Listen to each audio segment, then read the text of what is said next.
Oh, cat, sorry. There's a big giant thing of things in your way. Oh. Get up there. Dan can sleep in your spot.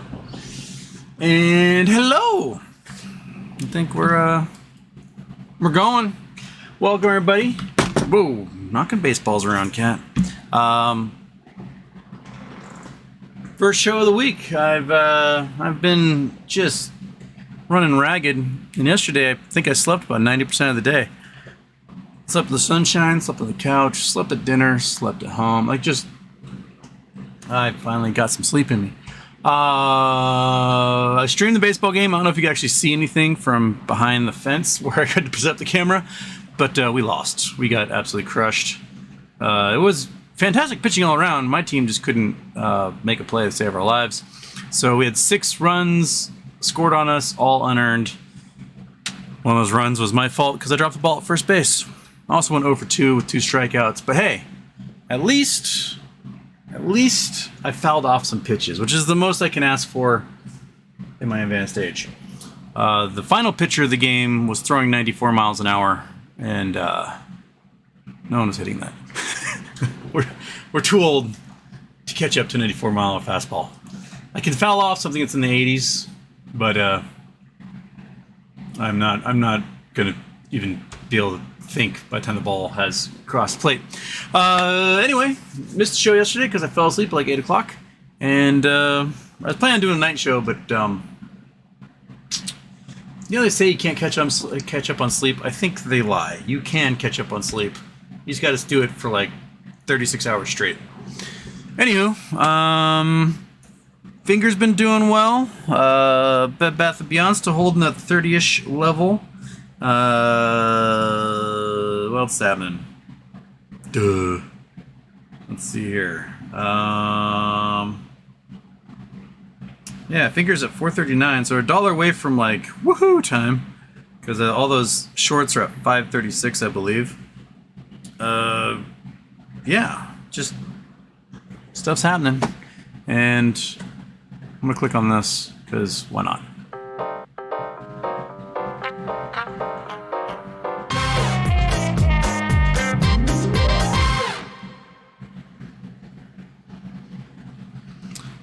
Okay, so cat, dog, it's warm. So if I cook my brain at some point, I've got the fan going, so you're probably hearing it in the background, but it's very, very, very warm. I am melty, and I might be dropping IQ points by the second at this point. So we'll do super chats, and then let's go from there, because that's how we do it, right? Kid Chapman, how much per share do you think BBBYQ holders will get if there's a buyout? I think buyout time has passed. It sold off intellectual property, right? And like trademarks. And then I think they're going to emerge from bankruptcy reorganized, maintaining a certain number of leases, and then they're going to be a company again. I don't think they'll be called Bed Bath & Beyond. I think they'll have a different name, and the stock will change names, thus changing QSIPs, thus forcing lots of recalls. But I don't think there's going to be like an official buyout. So, yeah. Homer's Ghost, thoughts on Twitter versus Threads, bing bong. There's a few drawbacks. I've not signed up for Threads, mainly because they don't appear to allow shit posters. Like, you got to be who you say you are. You can't be like Liam Neeson. Or somebody called like Spurts Magoo and post on there. You have to be your person. And some of the shit posters, like their funny names, are what lends to their shit posting abilities. Also, it's a Zuckerberg outfit, so there'll be no nipples. So I like shit posting and nipples. So why would I go that when I got Blue Sky? They will allow all those things because apparently they don't care what goes on over Blue Sky. So. Also, I heard that if you tried out Threads and you didn't like Threads, you cannot delete your account unless you also delete your Instagram. So it's not a fully separate entity. It's like tied to your existing Meta accounts, and you can't get rid of it, which is weird. So I don't know. I have not gone over there yet. I'm sure Zuck and Elon will fight it out in the cage. They decide who's king that way. So what I think is funny is that Elon is threatening to sue Zuckerberg because Zuckerberg hired a bunch of ex-Twitter engineers. He's like, how dare you? You hired a bunch of my former employees. I'm going to sue you. Yeah, but you fired them all, so what are you going to do? You fired them without any non-compete clauses because they were laid off, so they had to go find new work. First name, last name, member for 4 months. Welcome. Houston, can you watch the Doc Ellis No-No documentary while streaming so we can all see how that is an amazing and hilarious story as told by Doc himself? Thanks, have a great show. I didn't know there was a documentary, but I do know the basic story is Ellis didn't know he was in the rotation that day, and so he dropped a bunch of acid with a friend, got a call from the ballpark, like, hey, where are you? And he's like, oh no. And I guess went to war with lizard people and didn't realize he was pitching a baseball game. Threw a no-no, still lost because he walked a bunch of dudes. But hey, more power to you. I'll watch that documentary. Okay. Hey, not your friend. Aloha from Wahoo. Oh man, HW must have needed some extra recovery after that 6-1 beating on Tuesday. Oh dude, we got so just destroyed. Absolutely destroyed. It wasn't like my team was pitching bad. We just couldn't field a ball to save our lives. And at first base, I was just either diving for balls that I couldn't get or jumping for balls that I couldn't reach. And the one good throw they made, it went out of my glove. Anyway, I was like, oh, I'll pitch. And then after not throwing baseball for 2 years, I decided against that. I don't think I could have gotten it over home plate. My arm was so sore just from warm-ups. Whew. I need to get somebody I can play catch with and then get my rotator cuff back in shape again. Also, I'm not your friend. Since you're here, reminding me.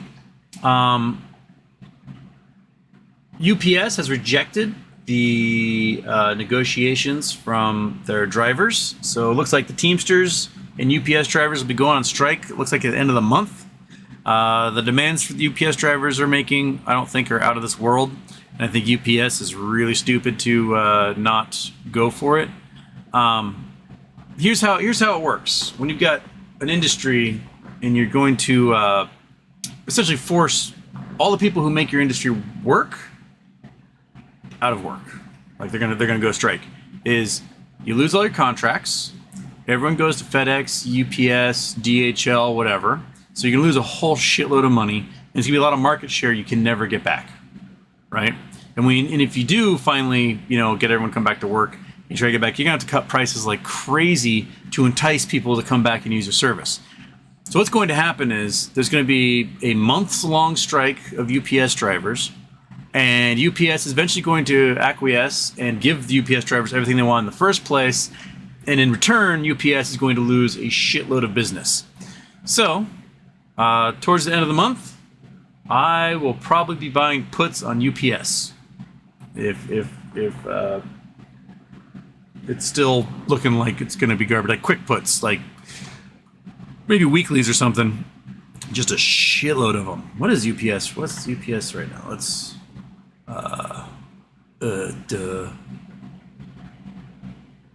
sorry, got to bam, bam, bam, bam, bam, bam, bam, bam.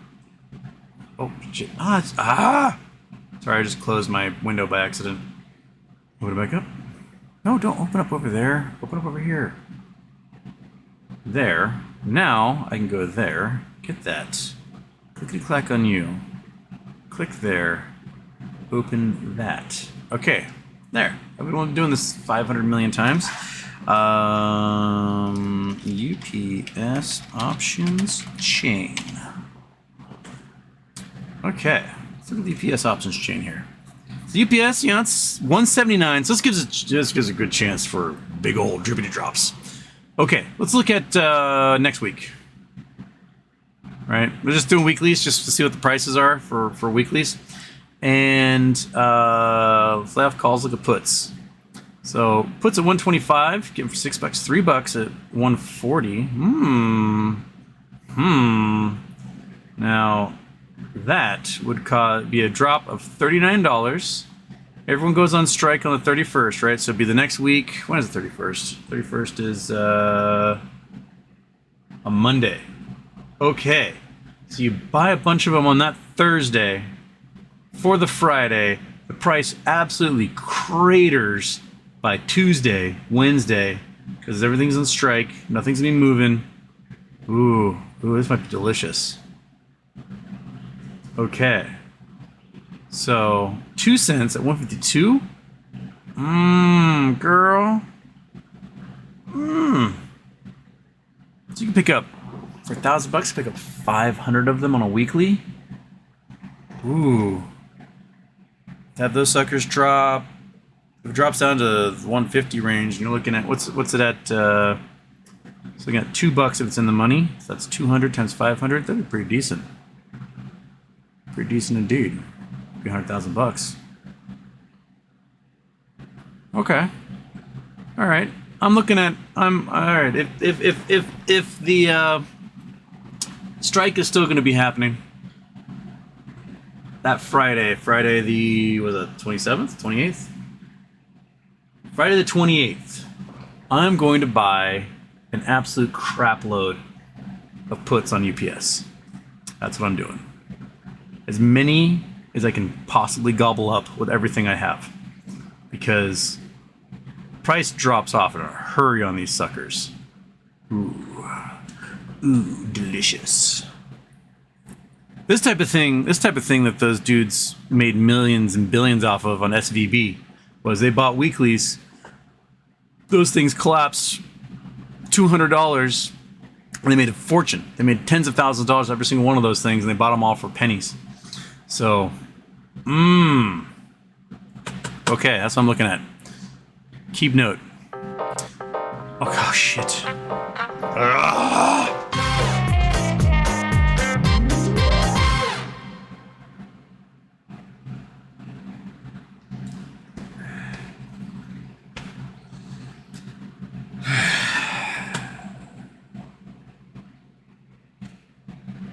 I'm excited, aren't you, friend? Saw you in there. Remind me of the UPS thing because you're a UPS driver. And just Josh Pen Pals, Tennessee. Happy birthday. What's the likelihood of actual robots walking around self-functioning with specific tasks in the coming years? Speaking of robots, I just finished producing an audiobook coming out July 14th, The Last Football Player. All right, everybody, check that out. Josh Pen Pals has been doing voiceovers for audiobooks, and cool. Well, I think it's very highly likely because there's those little delivery bots that you see in major cities driving all over the place, and they really don't give a crap about anything. They will go against the crosswalks. They'll drive through like crime scenes in Los Angeles. They just got to go make their deliveries of groceries. So there's gonna be more of them in the future, driving around, getting kicked over by delinquent children, because that's hilarious. Chase Chapman, best guess on the new company's valuation. Well, the CEO, during the bankruptcy hearing last week before, she was talking about how in the current iteration, they're doing $10 to $14 million a day, i.e. $5 billion a year in sales. So a company that's doing $5 billion a year in sales, if they don't have debt and they don't have, and they've got cash on hand, tens of billions? That seems reasonable. Right? I mean, that's about as much in sales as GameStop does, and GameStop's undervalued, and they're at like what, 20 times? They're at 6 billion or so. So more than it is now, that's for sure. Pen name. Part 1 makes no sense that the hedge funds would send countless irrelevant documents to a class action plaintiff and cost us millions, but take it easy on Part 2. Rosa sent concise incriminating documents costing her nothing. Their method would be the same either way. They haven't sent Rosa anything because Rosa has not gotten permission for discovery. That's what she's asking for. She's suing for discovery. She's basically saying, hey, Your Honor, I'm suing, so I want these guys to give me information. And the judge is like, can't do that. So they're not actually giving her information at the point. So when like a true lawsuit happens and discovery begins, they will inundate you with just an absolute boatload of documents you got to go through and figure out what is relevant and what is not. They will send you everything. They will send you love letters from when they're in high school. They will send you absolutely everything they have, and you have to go through all these boxes that are completely mismanaged, mislabeled, stuff out of order, and you have to organize all of it. And that becomes a monumental task. So she's suing for the right to get absolutely obliterated with discovery. They have not given her discovery yet. So they're trying to keep it from her. That's where we are. Okay, Snort Alert. Oi, Houston. Happy 4th of July from Germany. And why isn't the shit hitting the fan? Well, the Fed said this week that they're pausing quantitative tightening. So they're dumping more money in to make the SPY go zoom zoom. Which is crazy because right now, consumer debt, which is credit cards, cell phones, cars, student loans, those for the first time ever outstrip mortgages. When the crash happened in 2008, consumer debt was like 40% of mortgage debt. So mortgage debt is skyrocketing and consumer debt is skyrocketing faster. And we are in crazy upside down land. I think 7.22% was the average mortgage rate right now. That's insane. You want to buy a house for 7.22%? Let's see what just the interest on your payment. Boom. Turn off the Chrome. Turn on the calculator. There we go. Okay, oops, nope. There we go, that size. Yes. Okay. Clear all those. Let's say you're buying a $500,000 house. Right? And you're going to do 7.22%. You're paying $36,000 a year in interest. So, that's $3,000 of your $500,000 home's mortgage is going to be interest in that first year. A month. How? What? That's crazy. That's absolutely nuts. I mean, the last time interest rates were like this high was early 90s. People were buying like $60,000 houses. So you're buying a $60,000 house. You're paying $4,000 a year in interest. And so of your mortgage payment, about $361 your mortgage payment is interest on your mortgage. Now the average interest on a mortgage payment is going to be $3,000 a month 30 years later. That's not sustainable. That means people, A, won't be able to afford to buy houses, or B, they won't be able to afford to sell a house because the prices of houses are going to be dropping so fast that they just won't make any money off it. It'll become short sales at that point. So I think we're going to see at first, we're going to see like a dearth in the market for homes being on the market because people are like, I don't want to deal with trying to sell in this market because no one has any money. And then we're going to start seeing foreclosures because people who did buy homes are buying, variable rate mortgages, those crazy interest only loans. You're going to get folks that are like reset their mortgages, folks that lost their jobs and fell behind. And then we'll get a boom of homes on the market. They're going to be short sales, then foreclosure sales, and the whole thing will be tumbling down, especially since commercial mortgage-backed securities are going to die. It's just going to be just a mess. Meow meow. Penman, exactly. You made my point. Class action greater than Rosa. But you sue in class action, they're just going to say, I'm immune. So you're going to get kind of the same results. And it's going to take 15 to 20 years and costs tens of millions of dollars. So there's no one who's going to take that on contingency. That's for sure. They're going to want their money up front. So you got to start fundraising now and raise $5 to $10 million for a retainer just to get some attorneys on board for class action. It's going to be a brutal fight. Maybe someone like McCabe or Berta can front it and be the primary litigant. But man, it's going to be brutal. Brutal. Meow meow. My election predictions: Trump in 2024, Biden 2028, Jared Kushner with Trump as his vice president 2032, Gavin Newsom with Biden his vice president 2036, 2040. Solid predictions there, meow meow. Sure, the Magic 8 Ball did you service on this one. Guys are so weird. Okay. Where was I? Snurler. Jason Blackwell, Houston. Finding gold is a problem. Is Aqua Regia the solution? God damn it.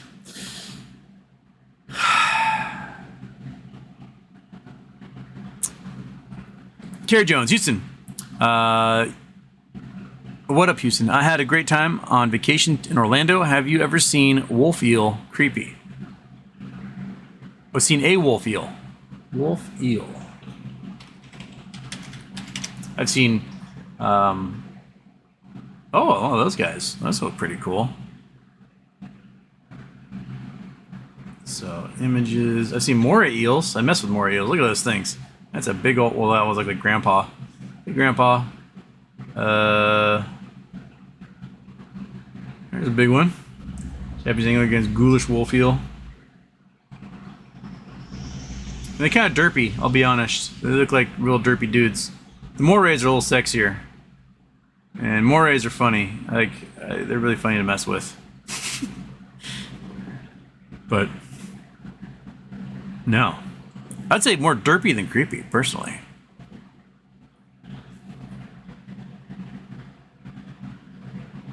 Justin Stewart, Houston, interest off. Well, got there a little too late. Sorry. Justin Stewart, Houston. I have been messaging you about AC unit. You're going to have to give my guy for that vent since your window is screwy.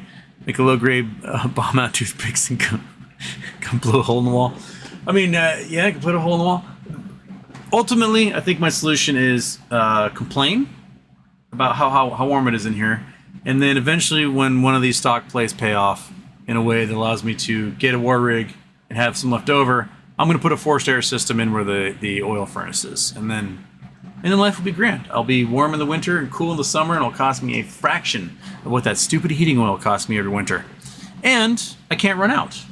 Like heating oil, I'm like, oh, I'm warm. Oh, wait, cold air all of a sudden is coming out of the vents. Ah, crap. It's going to be 2 days till they can deliver more heating oil. And now I'm broke. So, I hate heating oil. It's stupid. We have technology to do better things. Let's stop being cavemen and burning this stuff. Justin Stewart, let's talk weird generations. Or weird generational stuff. My nieces had never seen a pinball machine till I built one. Showed them a picture of a wall phone and rotary phone, and their minds exploded. Well, here where I live, there's some pinball notoriety. You see, there's this mountain of a man who's like 7'2", named Todd McCulloch. And Todd McCulloch was the shack stopper for the Philadelphia 76ers. And he went to the University of Washington. He's from Edmonton, Alberta. He married a lovely lady from Bainbridge Island who was in my sister Rachel's high school graduating class. And when Todd retired from the NBA, they moved to Bainbridge. And he took on a new career, which was professional pinball player. And so a lot of the shops and bars in town have lots of pinball machines that are part of his collection that people can use. So you go to the brewery, there'll be a pinball machine that's one of Todd's. And also he has the largest personal pinball machine collection in the world. And a few years ago, must have been, or maybe 10 years ago now, the World Championship of Pinballs held their World Series of Pinball at his house. And so there are some exquisitely amazing pinball players here in Bainbridge, and very young ones who are quite good as well, because the brewery allows children. So there's some kids who are really, really, really, really, really good at pinball here. It's crazy. I am not good at pinball. A few minutes playing with Todd and him explaining to me like how to play pinball, I got 100 times better. But still, like, Todd could have a full conversation with me and explain exactly what he's doing. And at the same time, on the Metallica pinball machine, would be setting a record while explaining to me every action. He's like, oh, I'm going to take this, I'm going to tap this one twice, I'm going to see the ball's going to go up here, I'm going to aim for that little ding-dong there, I'm going to get double points, and it's going to go into this thing, it's going to become a 1,000,000 point dong-dong-dong. It's just crazy how good he is. It's also freakish to see a man who makes me look like an infant, hunkered over a machine, ding-donging away. And he's just one of the sweetest, nicest, kindest human beings ever met in my entire life. Just a true Canadian gentleman. And his hands are about that big. and he's got to like take special chairs to the restaurant because it's just so gigantic that if he sits down in the chair, he can't trust a lot of products. But yeah, one of the things I want to do, and I just haven't been able to get organized for it or have the money to do it, is I want to do like a news magazine, 60 Minutes style. Talk about this, like Houston, we have a conversation, or Houston, we have to talk, or something like that, and interview like the cool people in my community, because there's people like Todd who's just rad, like NBA star, all-star, all-America, badass, could just like stuff Shaq into the ground. Now he's a pinball wizard, and just, that's a cool story. Let's go talk to Todd and do like an interview with him. Yeah, so we'll get there. Pen name, part 1. So if one of the 64,000 MMTLP investors is a pro bono lawyer, and we don't seek money but seek discovery like Rosa. Yes. So that's what Rosa's doing. And then there's a few, like Mark Basile's doing it, but I think Mark Basile's getting paid. Wes Christian gets paid. Part 2. Then we're equal to Rosa's chance, except the federal judge is forced to cheat 64,000 people instead of just one. I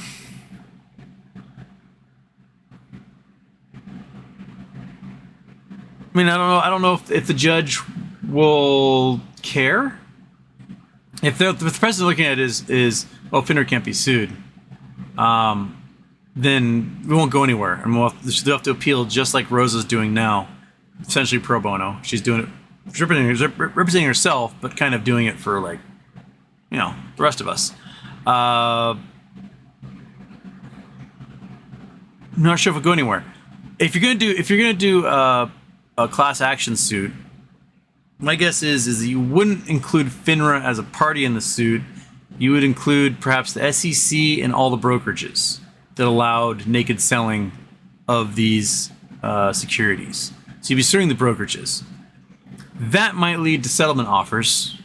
The settlement offers would be large for the primary litigant, but probably would result in like pennies for everybody else, and a lot of money for the lawyers. And that settlement would probably be like, we'll give you a bunch of money, but we're not going to give you any info. And so to get the info, you're going to continue for years and years and years till you get a ruling.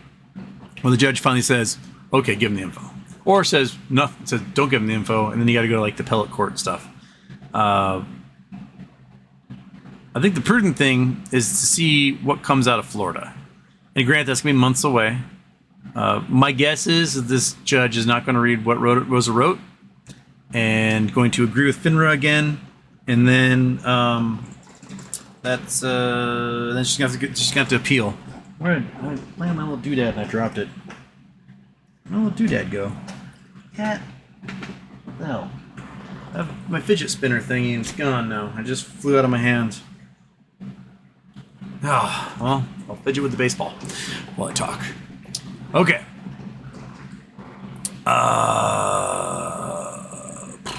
Justin Stewart. Is print media the only way the government does in 1984 us? They are changing remastered movies and music and adding or deleting scenes. Seems very Orwellian. Yeah, I mean, I blame George Lucas for the changing movies. His, like, it's not good enough. 20 years later, got to add all this crappy computer graphics because we didn't have this in the 1970s. I think he started that. And now we have the future we're in now. We're like, oh, it's okay to totally change the IP that people know and love. We're going to delete this and add this in here and change this person's name and do all those things. It's just sad. So yeah, maybe print media is another way to go. But even then, like with Roald Dahl books, they're changing all sorts of language in the new versions of like Willy Wonka and stuff. So why not? Nothing may be sacred. Andrew Stewart, Houston. Do you think there will be a serious candidate that primaries Biden? Will that be a good thing? I do not think there'll be a serious candidate who primaries Biden. And at this point, I mean, the last time a serious candidate primaried the Democrat got absolutely hammered by Ronald Reagan. That was another Kennedy who did that, amazingly. Weird how that works. That was Ted Kennedy in 1980, primarying Jimmy Carter. And it got us Reaganomics, which has given us the modern market that we're in now, full of no regulations. So probably not the best thing in the world.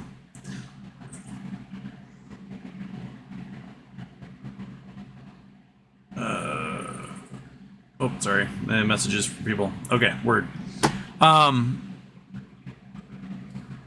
Because approval ratings aren't great. They aren't great, but head-to-head, he still wins. Kelly Reed, Bank of America says Fed's bank stress test is inaccurate and banks are actually in worse shape. Bank of America is a dead man walking long ago, and now they are saying everyone is in the same boat as them. I totally agree with Bank of America on this, especially Wells Fargo, maybe Citi, but Wells Fargo and Bank of America for sure are toast. Almost every local bank in the country, regional bank in the country is toast. Why? Because the local banks are where you get a lot of those commercial loans from. This is the same problem that happened in 08, 09, was you had lines of credit for construction companies, for businesses, mortgages for commercial developers. And when the banks went belly up, those lines of credit disappeared, and all those projects stopped. All the commercial mortgage-backed securities largely originate out of the medium-sized regional banks. So your key banks, your Umpquas, your First Republics, your Bank of the West, banks like that are the ones that, they'll put up $300 million for a 20-story office complex in Spokane, right? And you go, okay, well, it's $300 million, office Spokane, whatever. Oh, it's all empty, and they can't pay their mortgage now. And now the bank owns this thing, and they know what to do because commercial real estate isn't worth anything, so they're not going to get any of their money back out of this, and the depositors are toast. That's, I think, what we're looking at. But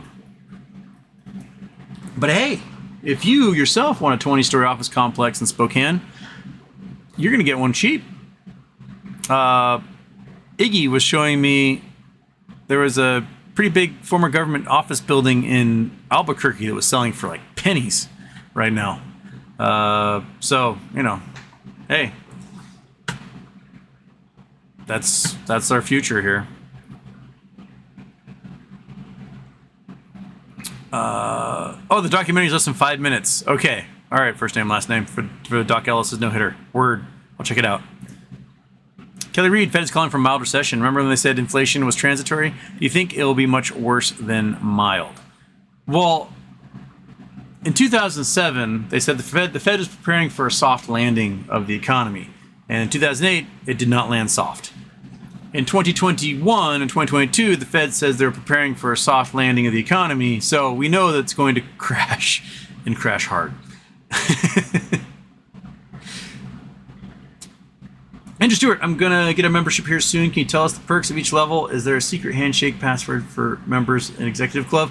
One of them, the perks, is discounts on the store, but I can't get YouTube to figure out why I can't connect the store to YouTube.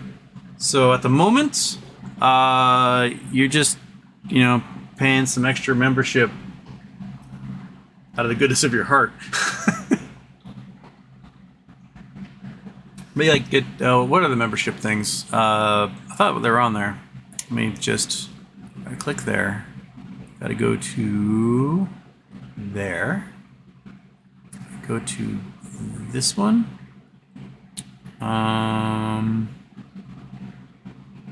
We have Problem Solver, Monkey Butt Meyer, and Science Team.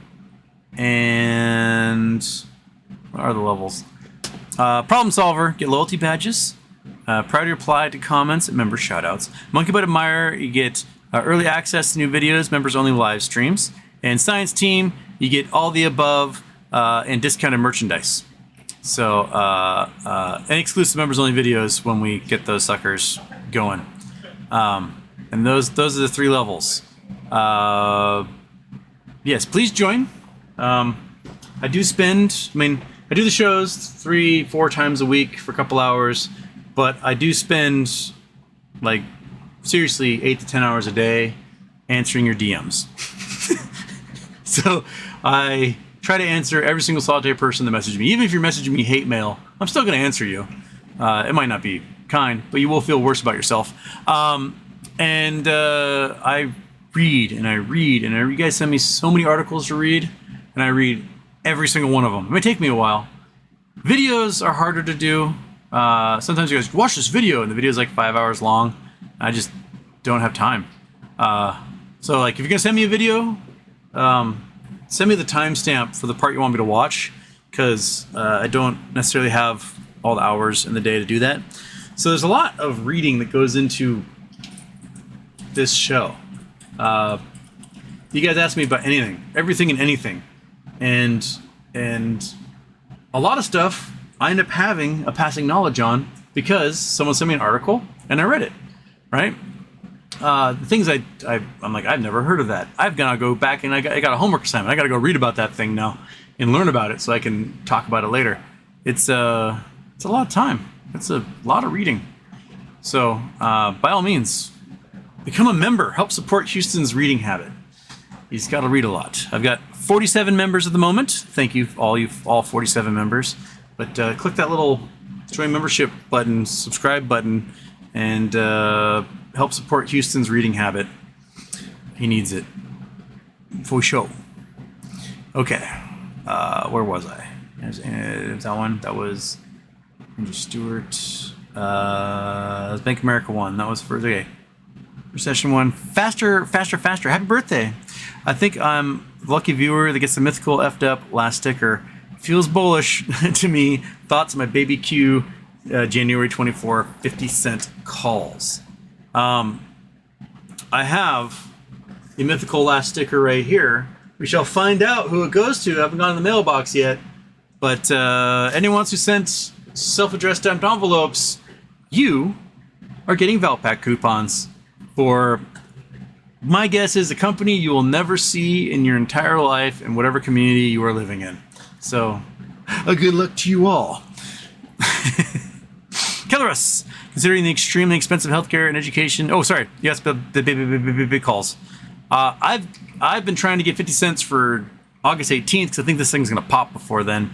All the guys whose entire lives are Bed Bath & Beyond, they all think that tomorrow and, was it Tuesday, 11th? Yeah, tomorrow and the 11th will be the days. So sure, whatever. I think this is all going to be wrapped up before the end of August, though. So before the end of July. I think we're going to see some weirdness come out of it. They're going to exit bankruptcy, a new something. Excuse me. Considering the extremely expensive healthcare and education, why do working class Americans not immigrate? Well, working class ones can't immigrate because they don't have money to immigrate. A lot of other countries in the world have wealth requirements to become residents. If you're not like a refugee, like I'm fleeing war and the people are trying to kill me, they might be like, hey, you can come live here, but you have to prove you have a job or that you've got X amount of dollars in your bank account. And so that really puts a damper on who can go and be expats around the world. A lot of Americans during COVID found places like Spain and Portugal.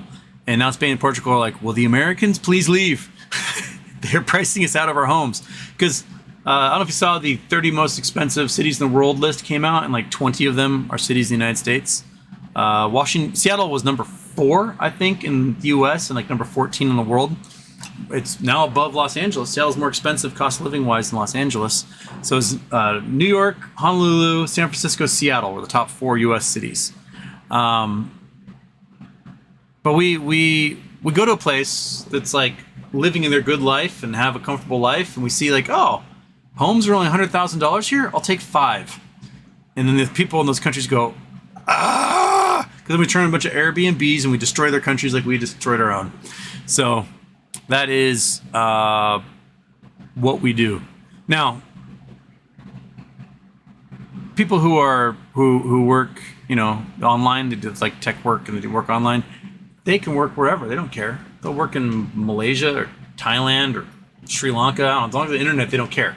And they can go and they can live their best lives. Personally, if I were to immigrate somewhere, I would want to go somewhere that had universal health care. Namely because, and hospitals.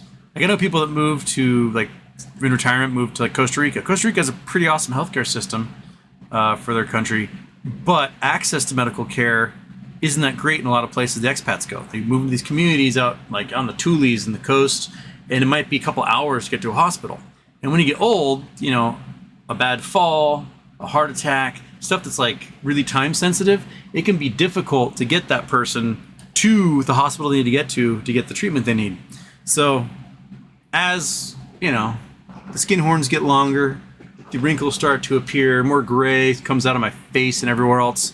If I were to think about expatting, I would want to go somewhere that has a really robust medical system and that can handle whatever old people things happen to me.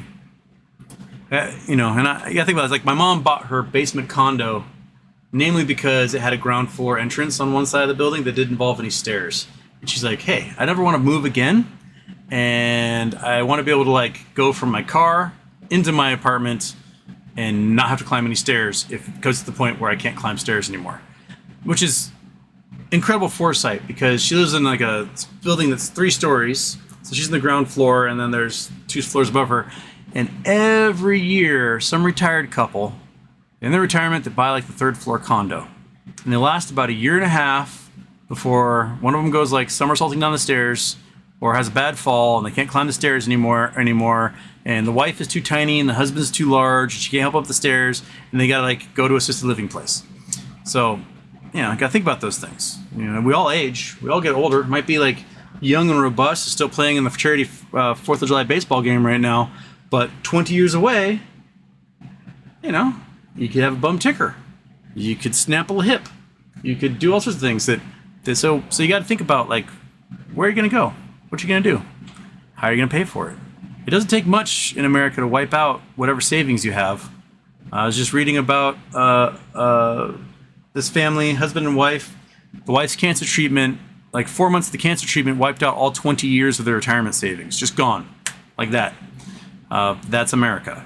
And so, you know, one heart attack can cost you $1 million out of pocket if your insurance doesn't cover it or you don't have insurance because maybe at the time you're not employed, because we all know in the U.S. if you're employed you don't get health insurance. So, you know, think about those things. It's a very stupid system we have. Everyone needs to go to the doctor at some point. Everybody. I don't care who you are.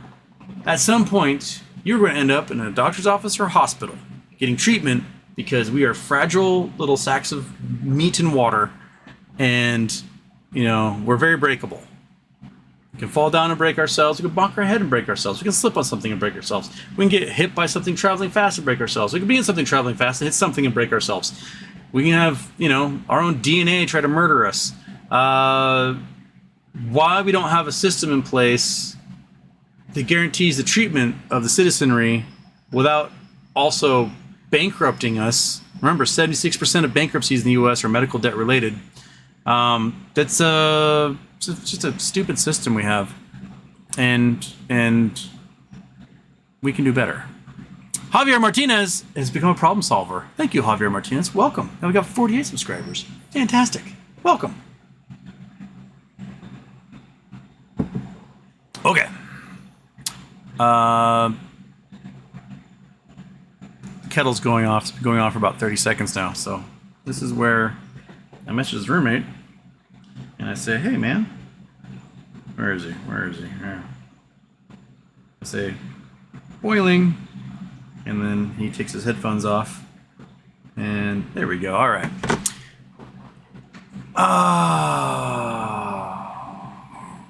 Off Meta. Any news on Sears Holding? I can't find anything recent about it. Nor can I. I've heard nothing about from Sears. So, no. When I get something, I will say Sears. But I've heard nothing. And I don't think they have a hearing until later this month. Citizen 54, Houston. What is going on with Mainstar? They are un-DRSing people's GME shares. Thoughts? Mainstar? Un-DRSing? I don't even know what Mainstar is. Mainstar DRS GME.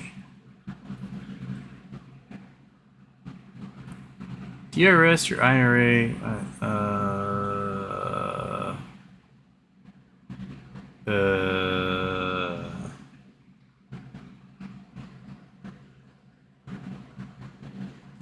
Through Mainstar Trust, you can DRS those bad boys safely computer share. I don't know anything about Mainstar.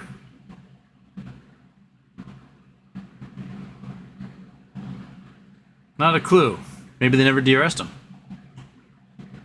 Because it doesn't seem like somebody could un-DRS your shares. Maybe they told you they were DRS and they just never DRS'd them.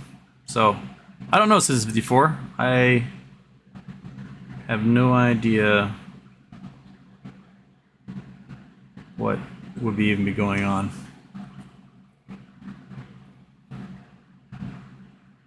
Yeah, I don't know. I can't answer your question. I might need more info. Justice Stewart picked up a few Acme parent company and no labs before close today, ready for some future rockets. Basically, whenever I got change left over on a trade, I just pick up a few more. I just gobble up a little bit because, you know, a little bit helps. First name, last name, Houston. I've been trying to buy BBBYQ the last few days for under 30 cents. Is it still worth trying this week? I just picked up a bunch at 30 cents today. And next paycheck, I'll probably pick up some more if it hasn't exploded by then. But I don't get paid again for another 14 days, so it might be a little while. Maybe it's exploded by then. But yeah, I'm getting as many as I can, and that's the best I can do because I can't get call options. So yeah. Owen Saunders, evening, pal. I love to read, but I'm a slow reader. Any tips on how to speed up? I managed 12 books last year and was chuffed. But some people can read like 100. I love your show. Much love as always. I read differently when it comes to different things. Like if I read a novel, I read slow. I like consume every word and I go really slow. If it's like a technical book, like something that's like explaining tough scientific processes, I also can only read like 2 pages at a time and then just gotta sit down and think about it. So I might have a couple books going at the same time as a result of that. When it comes to scientific literature, like if I'm reading like journal papers are all organized the same way. You have your abstract, your introduction, your methodology, your results, and your conclusion. Like I usually just scroll to the meaty parts, and I read the meaty part, and then I read like how they did stuff, and I read the results, and then I'm off. Because there's a lot of filler in there that's just not worth my time. News articles, same thing. You look for the lead, read that main part, go through a couple things. So a lot of stuff, like I do a lot of perusing. I'm not fully invested in like reading all 6,000 words. I read 800 of those 6,000 words. I'm like, cool. I'm scanning. Nothing else seems worth it. I'll move on to the next thing. But books themselves, I go pretty slow. Because to me, like especially novels, every word seems to have like a purpose and a meaning that's not just to convey information, but to like symbolize something. And I think, I don't know, I read books a lot slower. Maybe a page every minute, 30 seconds, somewhere in there, 30 seconds to a minute. But there are people who do like speed reading courses, and I think they train more for like, I don't know, eidetic reading, like you're taking a picture with your mind and you just flip. I don't read like that. I don't find it joyful. So, yeah, I would look at, there is a really cool way of writing that involves this for people with dyslexia. And you actually can read really fast with it. Let's see if I can find it here.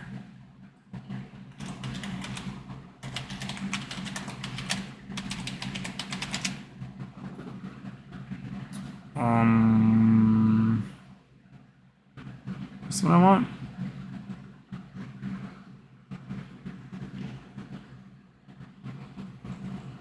Where is it? I saw it not too long ago.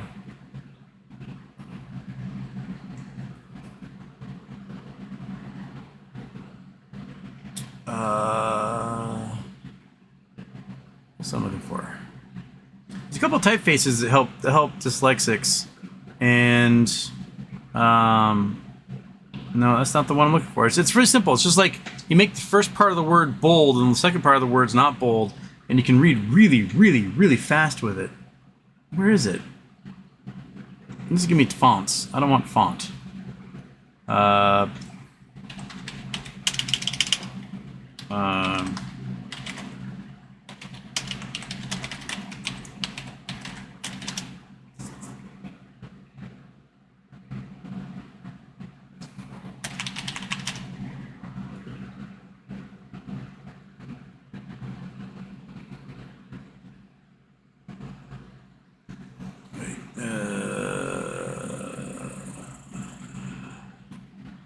No, that's not. Sorry, I'm not stuck doing internet searches. I hate doing internet searches while I'm doing my show, but I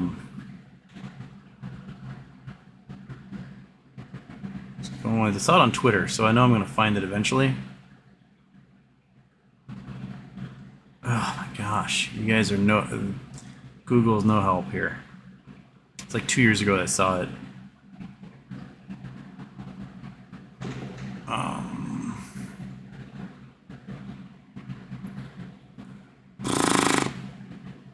But I would look for, like, if you want to read faster, these dyslexic style fonts are the way to go.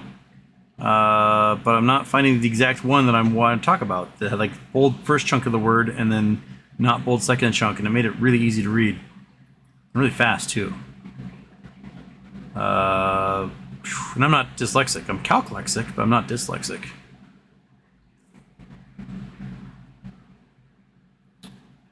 I can't find it. If I find it, I'll post it on Twitter from where I found it, and then we'll go from there.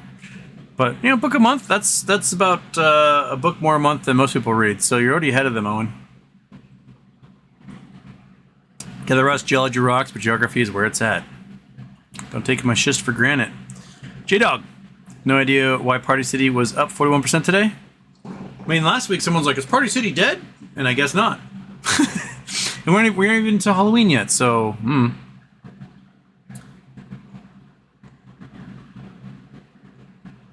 Oh my gosh, how do I... Okay. Comfy sofa, bought finger, start of the week, bought again today, got the dip both times, lovely. Oh, someone actually got the dip at the right time? Way to go. Congratulations. Normally it's bought and then it drops incredibly. Garnet Ogre, what's going on with BBBYQ? Any updates? Hope you give great forth. Updates are that... I think the one main update is that Burlington Coat Factory picked up all the leases from Bed Bath & Beyond that Bed Bath & Beyond was giving up. So those become Burlington Coat Factories. So, there's that. But my guess is, from the sounds of it, Bed Bath & Beyond exits bankruptcy next week. Reorganized. And moving on with their lives. J-Dog, is James Webb Space Telescope debunking some theories? It'll probably lead to that, but some of the possible theory debunking, I think, are folks not understanding the theories that they're trying to debunk themselves. Like there was the one we talked about last week before, where they were finding brighter galaxies long ago. So I think all these galaxies are larger than we previously thought at 13.2 billion years. But all that tells me is that they're probably active galaxies, and that's why they're brighter, because they've got the active black holes in the center of them. I want James Webb to do more searching for exoplanets right now. It was cool looking back in time, old stuff, who gives a shit? I want more finding exoplanets now. That to me is sexier. But then again, I'm a planetary guy. So yeah.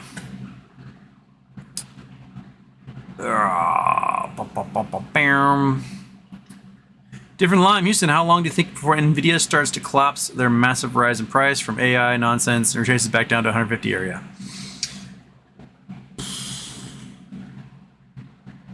By fall? Probably. I mean, they'll hold steady at some point. They'll drop and then hold steady right there because, you know, we are investing a huge amount of federal dollars into building computer chips in the U.S., and NVIDIA is going to benefit from that government spending. So, it's coming. Daniel, Houston with the God. Is China really an unsustainable economy?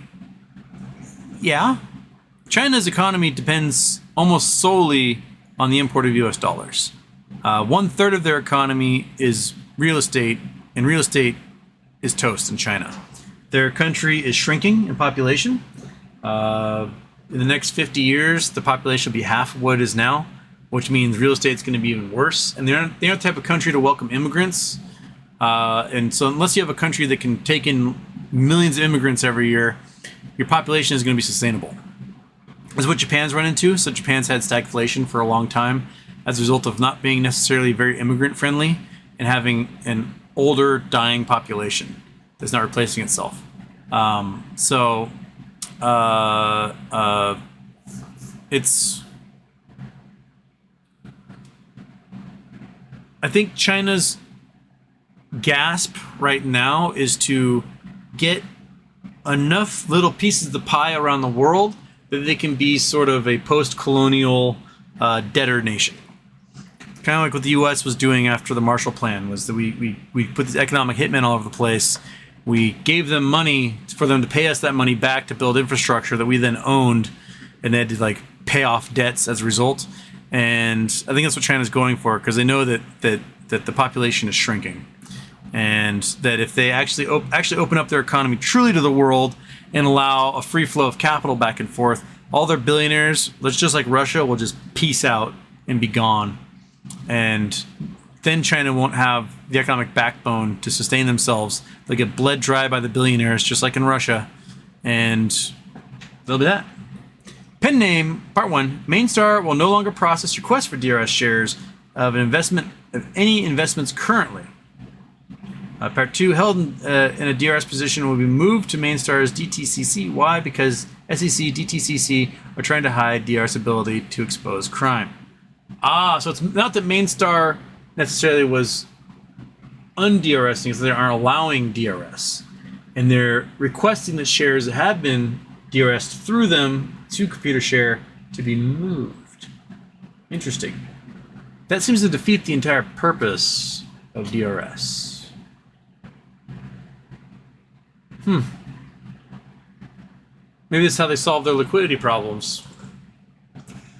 So, sounds like everyone who's a member of Mainstar should sue. Sue Mainstar, sue the DTCC, sue the SEC, sue ComputerShare for allowing them to pull the stuff out. That one is a class action somebody might jump on without any money up front, doing contingency. Crispy Chicken's here. Dmitry Maximov, awesome shirt, my man, love it. Thank you. Got some surfers. We got some hibiscus, some waves, some palm trees. Good shirt. Different lime. How long do you think before? Oh, you guys that one. Yeah. Daniel Houston. No, did that one too. Crap. How am I? I've just lost my spot. Homer's Ghost. I am Liam Neeson. Liam Neeson, do you actually watch my show? Money over Mayo. If you sign up for Threads and want to delete it later, you have to delete Instagram too. Yeah, that seems crazy. Julio Miami shitposting nipples for the win. Yeah, always like themselves some good shitposting and some nipples. That's what made Twitter such a success in the past. And I'll be honest, like, there are some ladies, they're good looking, they have their OnlyFans and stuff like that, but holy crap, are they grade A comedians. My God, they're funny. There's some like really hot, super funny ladies on Twitter. And I'm hoping they'll end up on Blue Sky eventually when Twitter dies, so that I can still laugh at and marvel at them. Ron Johnson, what gives reindeer the ability to fly, and is the government studying this? I think it's Tinkerbell theory. Like, you just got to clap and believe, and then they fly, right? We should try that. Homer's Ghost. It's rabies at Ron Johnson. G-Font. Hey, pal. For the Zuck Elon fight, you gonna stream and or do commentary? Sure. I mean, I don't know. I don't think I'll be able to show it without getting sued. But I can do commentary. Except, yeah, pay-per-view is insane. They said the pay-per-view is like a couple $100 or something. That's bonkers. To watch, I mean, it is. Well, we'll get to watch Elon get absolutely bodied by a 5'7" Mark Zuckerberg, but you know, fantastic. Oh man, like, I want you to imagine the outcome of Elon getting absolutely destroyed by a guy half his size, right? Mark Zuckerberg, he's got no life in those eyes. He only eats what he kills. He is like a quintuple black belt in judo. He has not lost a match yet. Now, is he not losing matches because he's good, or is he not losing matches because people are scared to beat a billionaire who can like hunt them to death? I don't know. But I want you to imagine the psychological trauma that Elon will suffer by getting his ass kicked in front of hundreds of millions of people, right? And what that will mean towards his eventual fall from grace and into full satirical Bond villain mode. There's gonna be some weird outcomes. They come from him trying to like maintain face after getting his eyeball plucked out by Mark Zuckerberg in the octagon. So, man, it's gonna be a wild one. What do you think, fatty? Yeah. Oh yeah. Oh yeah. You would just suplex everybody, won't you? Yes. Oh, it's a little fat belly. Look at that thing. A blugga blugga blugga blugga blugga blugga blugga blugga blugga. Just a little fat belly. Yes, oh little bunny. Only cat in the world will let me touch a belly that long, and like play with her fupa. Drusol BBBYQ is dead. Those that kept investing will lose their money. Just invest in GMEs. Only play RC. Insiders kept buying. Everything else is a distraction. I think something cool is going to happen with it. But everything I invested in it is, I've fully accepted it as a loss. That's the way I'm playing it. Lotto tickets. Javier Houston, nice buy and Spix dip today. There are still money to pump them. Markets might move due to job data up or down. I'll be at the Astros game tonight. Good luck, Mariners. Have fun at the game. True Salt AMC pushers have gone silent and moved on to Mullen, which is also crap, and gone to $0. Mullen is a waste. It was a waste then. It's a waste now. They announced a $25 million stock buyback program. You can buy the entire company for like a fart and a handshake at this point. So I don't know what $25 million stock buyback is going to do. Unless they're like voluntarily buying 25 shares at $1 million each. I don't know how they're going to get the stock price above the turd that it is now. Andrew Mendillo bought one of those net bounce pitches back to me. Now I get to throw simulated games in the backyard. I bought one of those years ago. First pitch I did, it collapsed the entire contraption. It's 20 years ago I bought one when I was still playing college ball. I was like, all right, let's just rifle one right in here. I hit that thing and it just like imploded and it was done. So I never used one again after that. They didn't seem robust enough. I'm sure the technology's improved and they can handle something greater than a 65 mile an hour fastball. So I may have to look at that. I'm undefeated this year. Noob Entertainment, my crew, anything MMTLP? Nothing new as far as I know. I think one of the board members left and they decided not to add another board member. That's the last thing I saw. Beyond that, I don't know. I haven't seen anything. Bill Coyne used to have a dry running with a pair of sneakers inside. No, I have the giant fan blowing air on me because it's about 110 degrees in this room right now. So that's the background noise you're going to have from me today. It's just too warm. Whisper, earlier work at a UPS hub. Now can confirm everything you say. More than happy watching this company lose permanent market share because of greed tardation. Yeah, I think UPS, July 28th, whatever money I have in my account, I'm probably going to buy weekly puts on UPS. Just get as many as I can. Just load up. And the minute those suckers are worth something, I'm out. and just collect a win that way. Ron Johnson, as far as the fight between Elon and Zuck, if you are not a strike, aka wrestler or jiu-jitsu, you tend to forget your game plan. I bet Elon tries and misses that punch, Zuckerberg wraps him and taps. I think you're right. I think Zuckerberg's going to be like a spider monkey on him and just wrap him up. And Elon, for a moment, might be able to like walk around with a Zuckerberg on his face or back, like one of those sucker things from Alien. But he's going to get tired. And no matter what training he's doing, 1 month of training is not going to get him ready for a fight like this. It'll get him in better shape than he has been in 30 years. But like Zuckerberg's been training for decades now, and the man has no soul. He is a robot, It'd be like trying to play chess against Deep Blue. You're just not going to win. I don't care if Musk has like 6 inches and 100 pounds on the guy. Really, really strong small people are still really, really strong small people against doughy, big fat people. Zuck might not be able to do a push-up if Elon flops on him like a walrus, but you know, that's where like thumbs in the eyes come in. Andrew Stewart, I forgot the curveball, Ricky. Throw him the heater.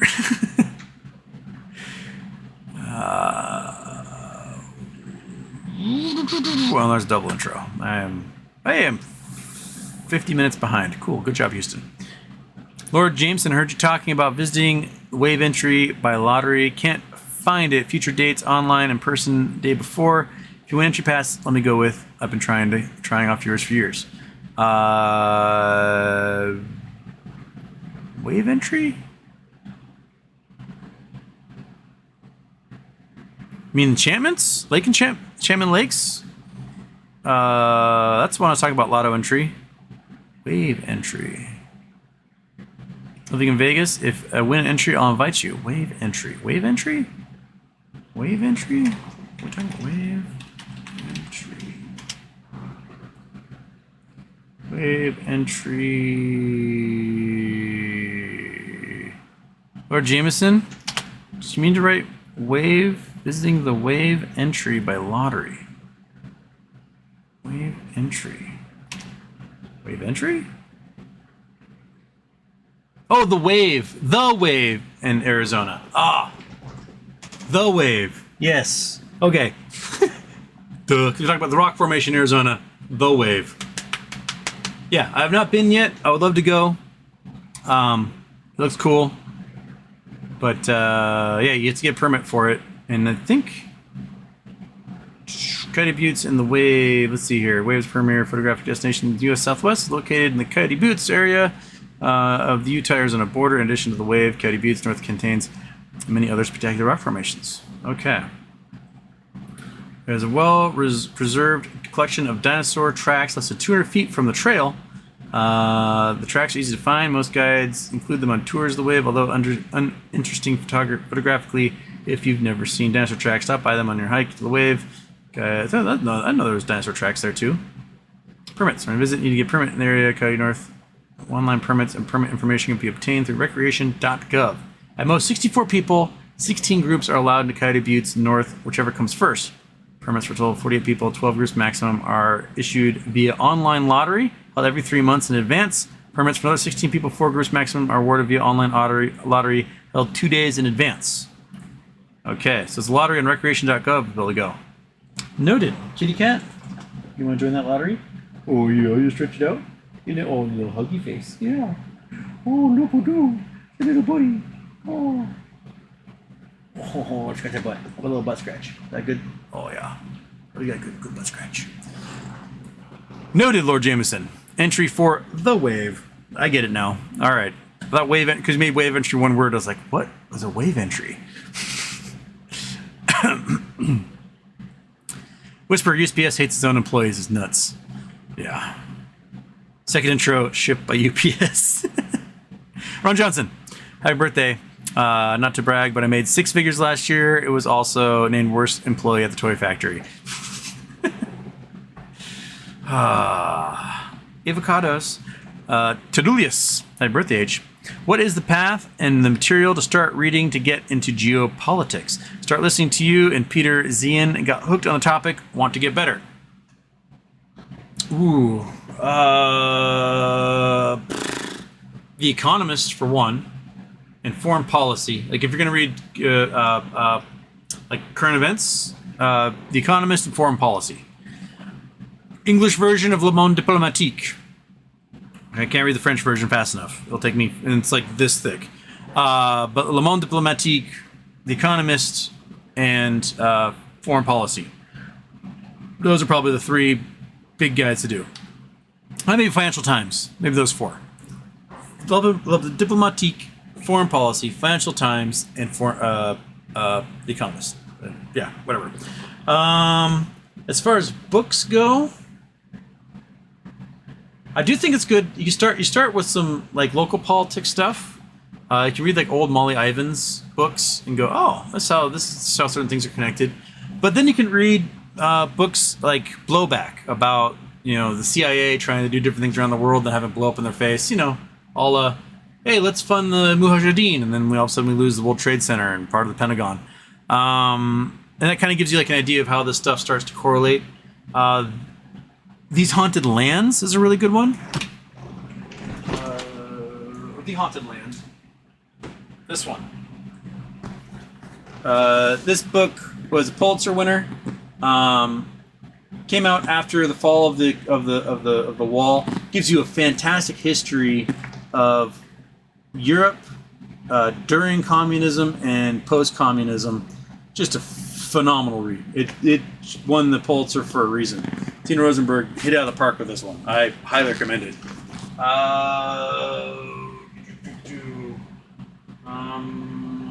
You read things like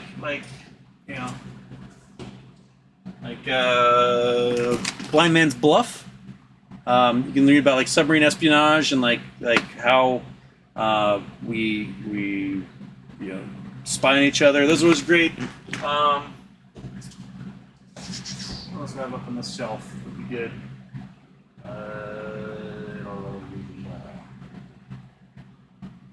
Shot.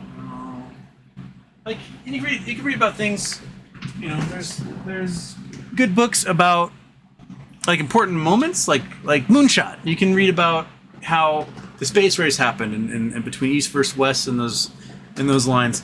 You can read books about colonization of different places, like Hawaii, or even science books like Krakatoa that talked about like Dutch colonization in Southeast Asia at the time when this volcano erupted, and it was the first catastrophe that was telegrammed, Morse coded around the world, so everyone like knew about it when it happened, which was the first time in history that something this calamitous happened like in real time to everybody.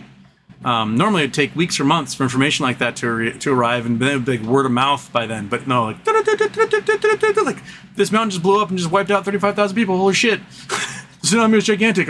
We barely survived. That stuff is in real time and absolutely crazy. Whereas it's like today, we see the tsunamis come in from earthquake in Indonesia or in Japan, or we can see collapsed buildings from a tornado, or we can see flooding from a hurricane, like in real time. You didn't get that before. So, I don't know, just read everything. I guess that's my rule. So, yeah, start there. Start reading everything, and then you'll get there.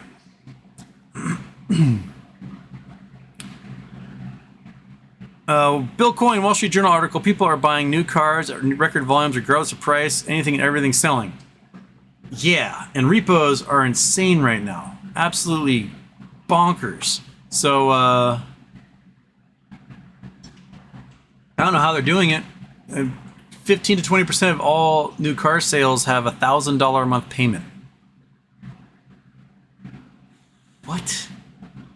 For a car that's just going to depreciate in value so fast, you can be underwater in your car in 5 years. It'll be worth less than what you're still paying off 5 years from now. That's when you should have finished paying off your car. Like 60 months, 5 years. That should be how long your loan lasts. But the cars are so expensive now, they're doing 80 months, 100 months, just bonkers.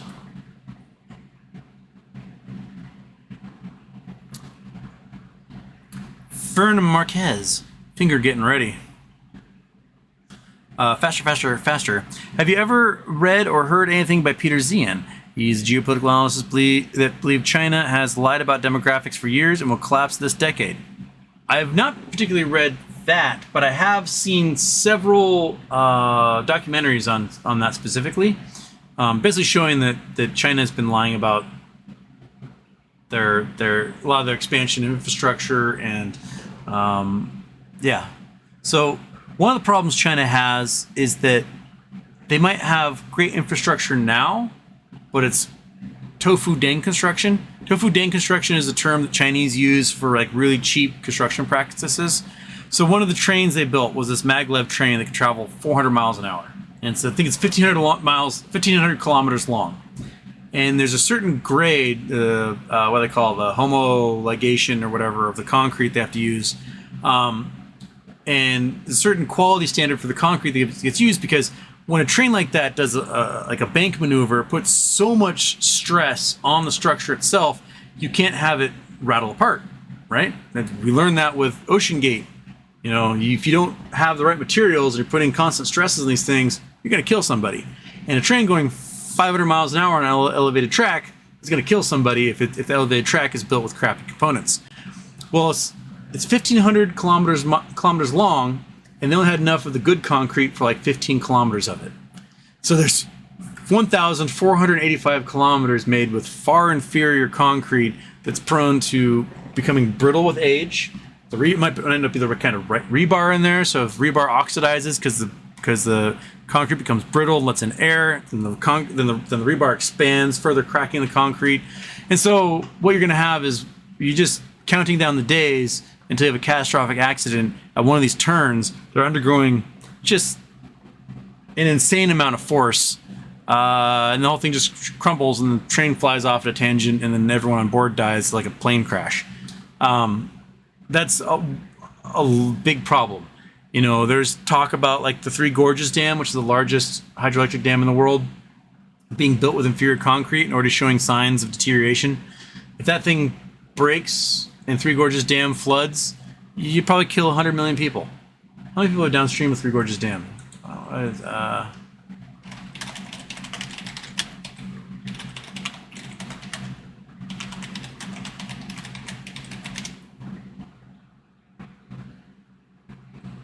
Okay, 400 million people. Sorry, live downstream. So I was wrong. 400 million people live downstream of Three Gorges Dam.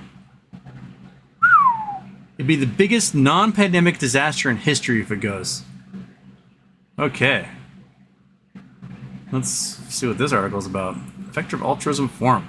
Serious concern that China's Three Gorges Dam may fail due to heavy flooding, and that if it fails, it would kill millions of people, perhaps 100 million according to some claims, and displace up to 400 million more who live downstream.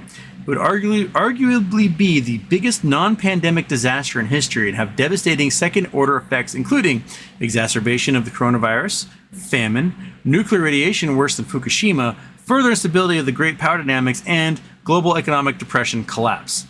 It is no exaggeration to say that a sudden collapse of this dam could spark a cascading civilizational collapse. It is worth examining even if the risk is small.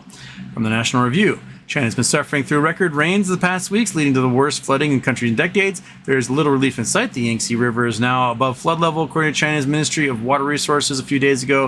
Officials admitted that certain peripheral structures of the massive Three Gorges Dam deformed due to the building pressure. Stunning pictures of water being released to relieve the pressure are raising the specter of whether the entire dam could fail. Some good photos here. Some online satellite photos purporting to show the buckling of the dam, however, should be viewed with skepticism. Still, the damage that has already occurred from the record deluge is significant, with numerous cities upriver from the dam already flooded.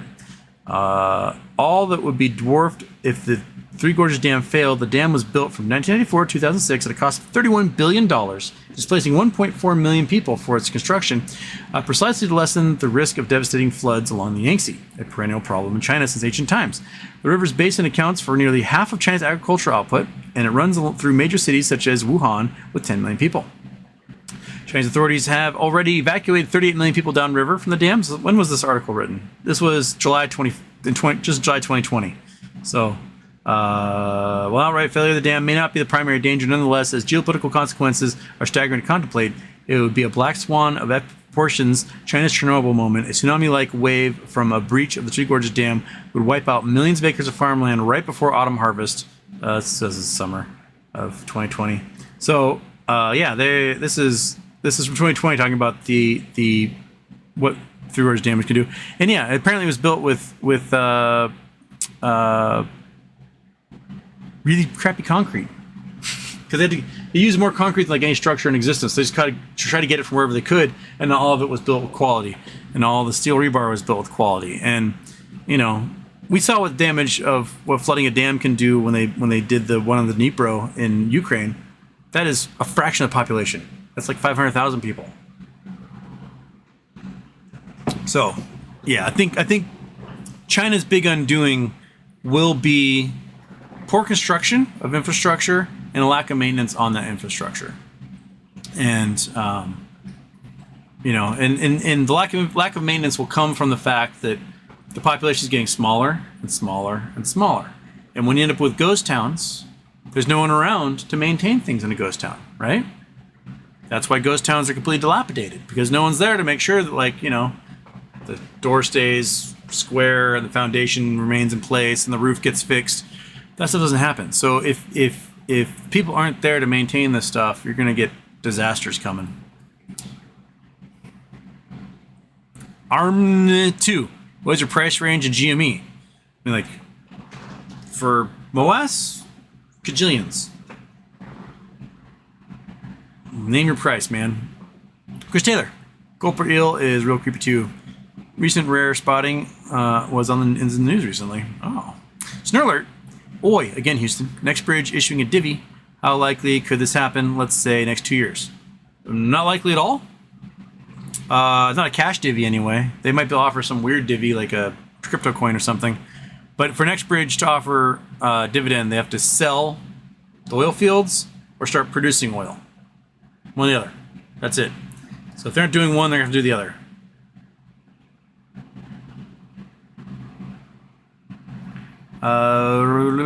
Ted Bingham, Houston, trigger warning. Elon Tucker Carlson April interview echoed you about future debt ceiling issues, true bank crisis failures, and big economic crisis coming Q4, Q1. I mean, yeah, everybody knows that's coming. Avocados are Jason Blackwell's jokes. I laugh every time. Well, at least someone appreciates them, huh, Jason?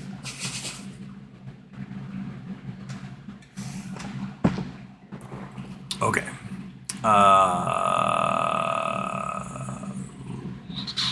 RA9A. Does Rosa have a chance to get those 2 days back?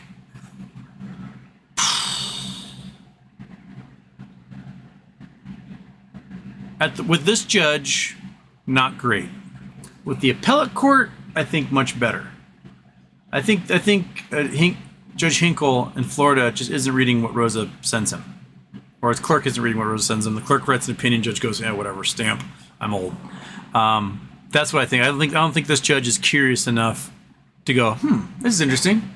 I'm gonna dive deeper, which is what I would want in a federal judge, or any judge for that matter. Yeah. Treat for the monkey butt. It is 3:25. We are half an hour away from the end of the show.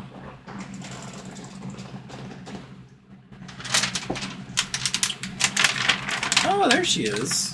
Oh, look at that tail pop up on my shoulder. Almost done with this bag, buddy. We're so close to being done with this bag. I got, like, crumbs for you. Get one more crumb out of here. She did eat part of a sandwich that I dropped on the ground earlier, so she does have a whole bunch of food inside of her. But I'm sure she'll take more, right, monkey? Get over here. Get over here, monkey. Monkey butt. Monkey butt, where are you? Come on. Come on, you got a whole bunch of goodies here. Come and get this goodie. Come get it. Come get it. Come on. Come get it. Yeah. So come get this one. You gotta come get this one. Come and get it. Come get it, happy dog. Oh yeah, she's so happy. She's so happy. Come on. Oh yeah, oh, so close. So close. Oh, come on. You're so close. Come on. I know my hands right there. Same spot. Same spot, monkey. You gotta get it. Gotta get it. Come on. Come on. Come on. Come on. You gotta get it. Gotta get it. Come on. Come on. It's right there. You're too polite. Stop being so polite. Come get it. Come on. Come on. Come on. Monkey, come on. Come on. Get it. Get it. There you go. Another one? Another one? Yeah? Quit being so polite. Just get it. There you go. Okay, I should do a couple of shark cams. Da-dunt. Da-dunt. Oh, yeah. Da-dunt, da-dunt, da-dunt, da-dunt, da-dunt, da-dunt. You have good teeth. You have real good teeth. Okay. Just for you, Bravo Delta. RA9A, how long does it take to do an appeal? A while. Depending on how pertinent it is, it could be something pretty quick. They can be like, hey, I just need a ruling on whether they can be sued or not. And they might take a couple months. Or it could take like a year before you get a hearing before those judges, and that all gets done. So I think we're in this for the long haul at this point. No quick fixes at the moment. My feeling is that in a review in the appellate court will read the laws and the precedent and say, "Oh yeah, no, FNGR can be sued," and they're gonna send an order back to the lower court saying they can be sued. Proceed with trial, and that's when FNGR's gonna go, "Oh shit, I gotta start producing these things." So, but it'll be probably 3 months until we hear from the Florida court on this. Probably be another 2 to 3 weeks until we get info from FNGR on their response to Rosa's third amended complaint. But, that's where we are. Peace tech. I'm walking really fancy today. I got my vasectomy. Pour one out for my boys. Partner was thinking of getting tubal ligation. This seemed way easier. Yeah, and it's reversible. You know what? And if you do feel like you want kids, just go adopt some poor kid who could use a better life.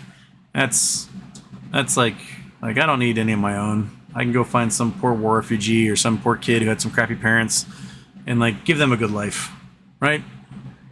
Why not?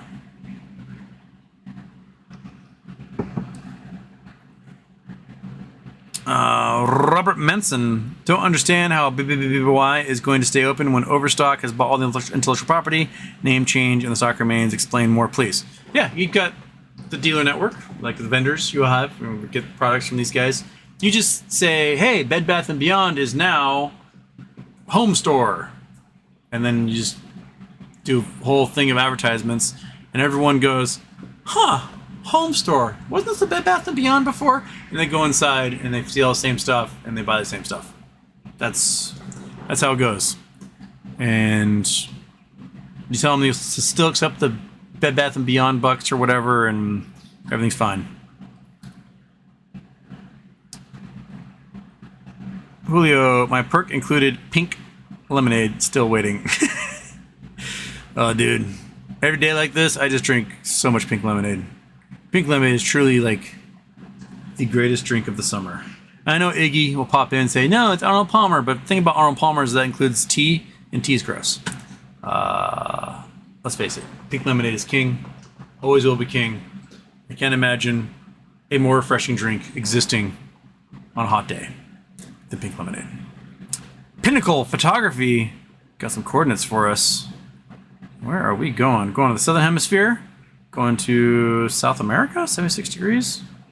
Looks like maybe South America. I haven't done any Google Earth yet today. So let's do some Google Earth. Oh, I closed Google Earth. One sec. Google Earth will take a second.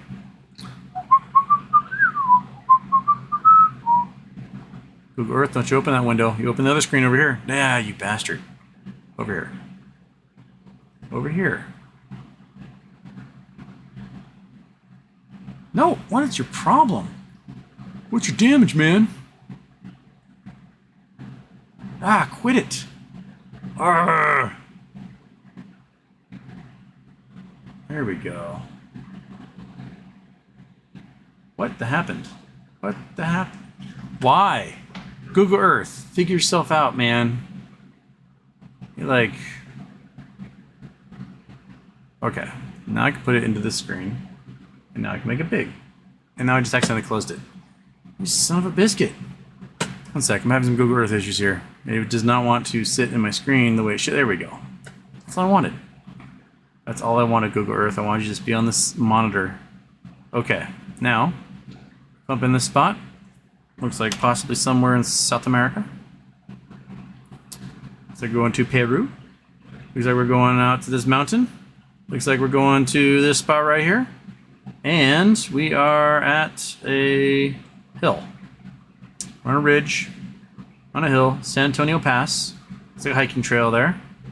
Lots of mineralization in this spot. Look at these folds. Oh my goodness. So, okay. Pinnacle Photography. Taking me to San Antonio Pass. There's Laguna Jaru, Laguna Darwinicoca. We got some big ass mountains here at 20,000 feet. 20,000 Yerpeposia, 21,410 feet. Some of these lakes are at 13,000. That's pretty impressive. 14,000. 14,000. 14,000. 14,000. This is really high lakes. Okay, so San Antonio Pass. Hiking trail along this ridge takes you to the big ass mountain. What am I doing here? What's here? Are there pictures? Oh, there are pictures. Let's do a picture. Boom. Okay. Marco Monsi. So Pinnacle Photography, did you take this? It's pretty good. That's a pretty good mountain right there. So arid, so dry, so pointy. That's 20,000 foot tall mountain. That's some excellent shale right there getting formed. Fantastic. What was the other picture? One's next to it. I can zoom out a little bit. Take my man. There's the other picture. Oh, shoot. Nope. Don't stop. Can't stop, won't stop. Okay, from the other side. Raz Morisco. Are these yours? Hope so. They look pretty good. Alright. Plants.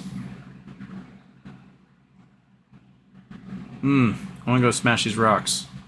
I also want to go touch a 14,000 foot alpine lake. That seems like fun too. Okay, Big Houston. Chad Anderson. Oops, Chad Anderson, I just lost you. I just flew by. Oh! I missed some super chats. I'm so sorry. Mupulin. By chance, did you read the FINRA frequent asked questions at MMTLP? The ones that came out months ago? Yes. Stonk Cobain, if you had the wealth of Jeff Bezos, $164.8 billion, what was the first thing you would do, change to make humanity better? I would personally blow up the stock market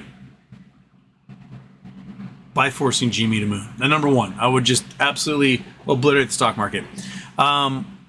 Forcing proper regulation of all these things. Second, I would use my vast wealth to lobby for universal health care in the United States. I think that would improve life in the United States, which would improve life elsewhere in the world. I also, Jeff Bezos makes something ridiculous. It's like $43 million a day or something. I like the idea of like MacArthur Genius Grants. But I don't think, excuse me, just swallowed my own tongue there. I like the idea of people who are super smart, like, hey, here's grant money, go live your life and do cool stuff, make your art, do whatever. But I would like to have a foundation. I'd call it something like the I Like You Foundation. And it would be for anybody who brightened my day. You produced a book I liked. You made a joke I liked. You brightened my day. You've helped people. Whatever. I would love to be able to offer grants, not necessarily geniuses, but to like people who just make everyone's lives better. Be like, hey, here's a grant for being awesome. Thank you for being awesome. Spend it, save it, blow it, whatever. I don't care. Give it away. Do with it what you will. Because I don't think anyone should have $164 billion of any kind. And just give it away. Spread the love. Pay your employees living wages. So that's kind of what I do. But I definitely would want to make sure that we have universal health care in America. It's just so stupid that we don't. And lobbying, a whole bunch of money can go into lobbying to make sure that happens. Jeff Bezos could single-handedly make sure we have universal health care in America just through a fraction, $100 million of his $164 billion wealth. It's basically 2.5 days of the wealthy gains in annuities on his wealth, right?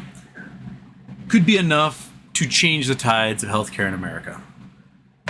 To me, that seems like a worthy cause. better than a giant boat or new tits for your girlfriend.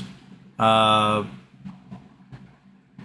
don't know. I just, like, you got enough money. It doesn't take much to, like, have more than you need. You have a cool house, some fun cars to drive, go on vacation for the rest of your life, and, like, marry big boobied supermodel ladies. Cool. Now you have another $164 billion to play with. That 0.8 is more than enough to do all those things. The 164 billion that comes before it, you can change lives and make society better in a way that will last greater and longer than anything else you could ever contribute to society. So, I don't know. I don't know why more super filthy rich guys don't do that. But it's probably because the reason they're super filthy rich is because they don't think like that. And, that's where we are.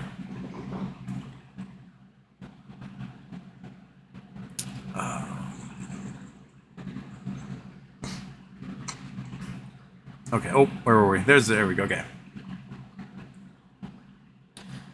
Chad Anderson, how much to get a Days of intro whiteboard on the cabinet? Pretty much. Chimneys has fallen down here. Stay up there, my friend. The whole crew came out to my 4th of Julawesome, the guys that put in the fireplace. They had a good time.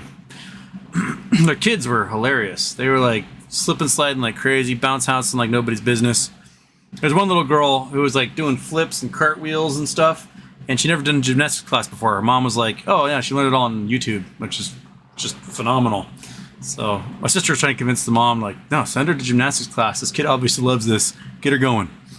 So send your kid to gymnastics class. She'll probably love it. J-Dog, how is 1 hour on Earth equivalent to 7 years in space? J-Dog? I've never heard that. I think you're thinking of dog years or something. 1 hour on Earth equivalent to 7 years in space. Talking about like traveling at the speed of light or something? Time dilation? I'm not sure what you're asking for. Hoshi Gaming, Houston. Ever feel like the whole GME squeeze is a scam or hoax? It's been so long since we got W. I still want it to happen, but I'm losing faith, and work is the hardest to come by since 2008. No, I think they're actively fighting against us, but GME has not died. GME is still worth, what, 40 times what it was 2.5 years ago? Sorry, 2020. April 2020, it was $2.57 a share, which with 4 to 1 split end would mean it would be about 60 cents a share, 65 cents a share. So imagine the stock you have now at $22 to $24. You bought in at 60 cents 3 years ago, and it's still there. It's just maintaining because the shorts don't have anything left in the tank to fight it anymore. They've been trying for so long, so long. Mario Castillo, any thoughts on why Mole stock hit 1.8 billion in volume today? Because Mullen announced a $25 million stock buyback. And everyone, oh boy, maybe it'll be worth 10 cents someday. That's why. It's a dead company. They're not going anywhere.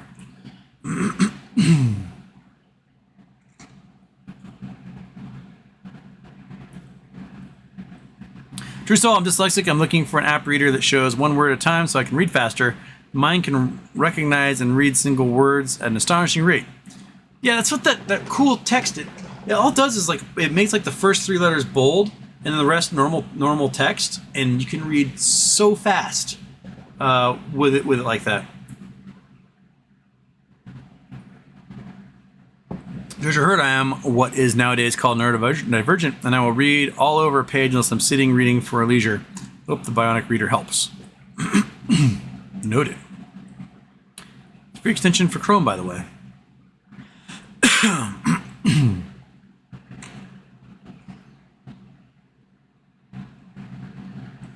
Says 54, King Dick Puncher Elon Musk has done it again. Twitter now more broken than ever. I can't see it without login. Google can't scrape info for it. Now it doesn't show on Google search. Good job, Elon. Cybertruck. Kelly Russ, I thought the Elon Mark Zuckerberg match was canceled. I thought it was canceled too. I thought Elon's mom said, "No, honey, you can't do that." And he's like, "Sorry, guys, mom said I can't." But then everyone keeps talking about it as if it's going on in a month. So, I mean, in the end, Elon's mom's gonna be right. She's gonna be like, "I told you not to do that, Elon." He's like, "Sorry, mom."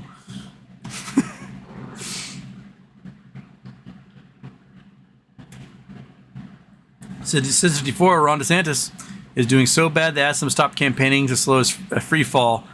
Ron DeSantis. Yeah, they have his wife out on the campaign trail. Only like 10 people showed up for his 4th of July march in New Hampshire. And they like pulled him from the campaign. It's not good.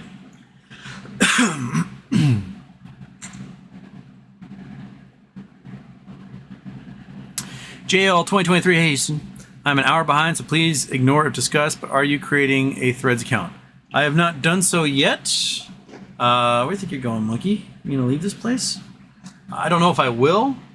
I mean, maybe I should just at least reserve my name or something. I don't know. But no boobs, no shit posters. Then what good is it? Apache Football Films, Houston. What's your take on OSTK Overstock? I have heard you say the company that is doing the buying will get a bump in price. We'll see anything out of Overstock. Overstock already had a bump in price. They bumped 20% or something last week. So it's happened.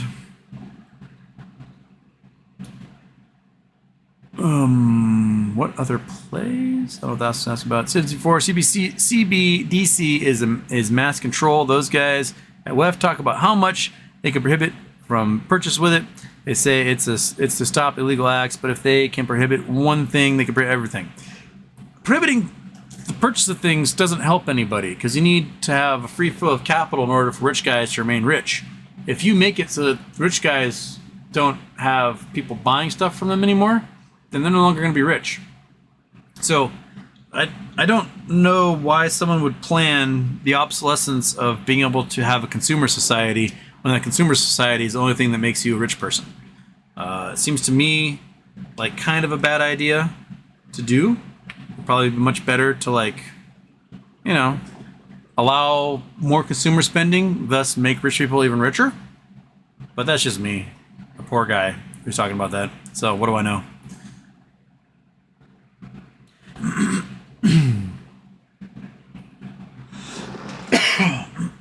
Goodness gracious, something's scratching my throat.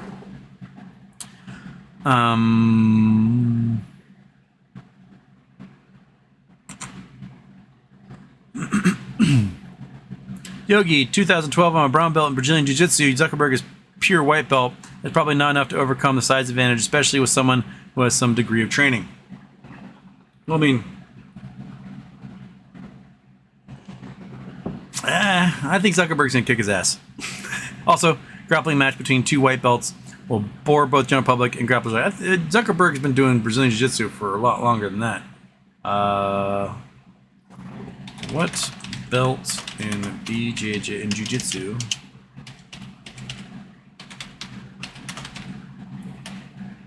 Zuckerberg.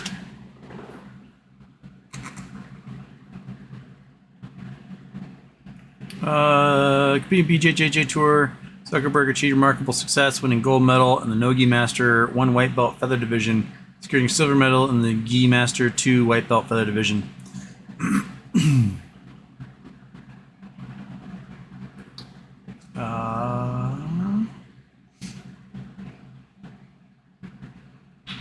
I don't know what a white belt means in Brazilian Jiu-Jitsu.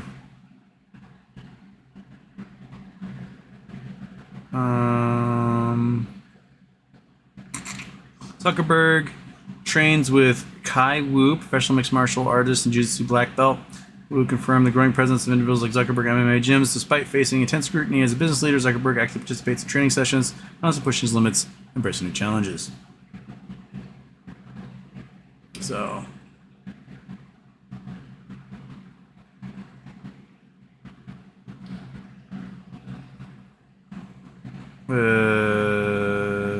Zuckerberg has trained world champion submission grappling. Zuckerberg has honed his BJJ skills the last year. Shared a video of his training session with Mansumeki social media. Mansumeki known for changes in gi and no gi competitions, including a current one flyweight submission grappling world champion. Okay.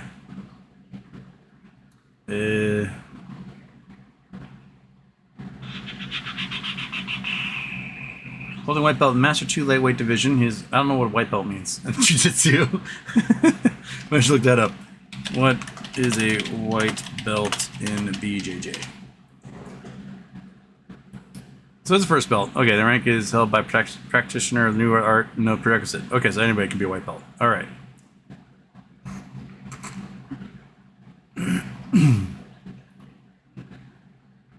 Okay, so you can be a white belt for like 2 to 4 years. Okay.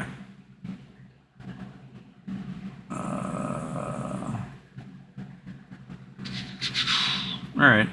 So he's not quite as ranked as I thought he was, but those videos he's kind of kicking the shit. Oops. I mean to go there. Turn that. Nope. Oh, I'll turn you off. I am a white belt in managing my computer is what I am. Okay. So Zuck showing videos of himself. If it'll load, but you know. Here we go. Here he is with some dude training. And there he is humping some guy. They're smiling and having a great time. Now they're straddling each other and grabbing each other. And now it's just some dick in the face. There it is. All right. And there he is, sweaty. He's a sweaty Zuck. Bobbing and weaving. And with some pretty slow punches, I'll be honest. From both sides in this one. But then again, they're slowing it down with slow motion.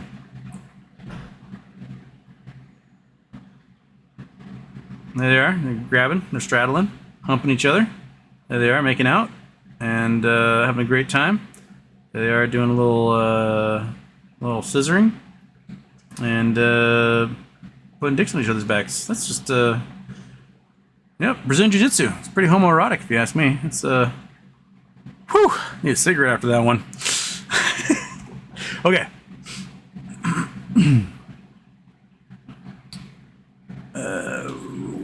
Since before Trump posted what he claimed was Obama's address not long after, one of his lonely followers was arrested near Obama's house. He needs to be detained ASAP. It's only getting worse. Apparently the guy was arrested and he was looking for shooting locations. So that's cool. There we go. Way to go, us. Moo Poland. There are multiple theories. I'm curious on your take. What happens to BBBYQ shareholders after the IP is sold for both BBBY and Bye Bye Baby? Again, like I think what Bed Bath & Beyond does, and I don't know how successful it will be, how long it will last, but I think they will emerge from bankruptcy, the restructuring, without all their IP, but they'll remain like a homeware sales company. We can buy bedding, shelves, plates and bowls, toothbrush holders, etc. Shower curtains, you know, all that fancy stuff. And they will emerge, change their name from Bed Bath & Beyond to something else. Remain in that market for who knows how long until they do get a buyout, finally die. I don't know. But my guess is that that's where they're headed. So, momentarily, when they emerge from bankruptcy, everyone will go, oh my gosh, they made it. They're no longer a Q stock. They're asking permission to go back to the NASDAQ, and that's going to screw over shorts big time.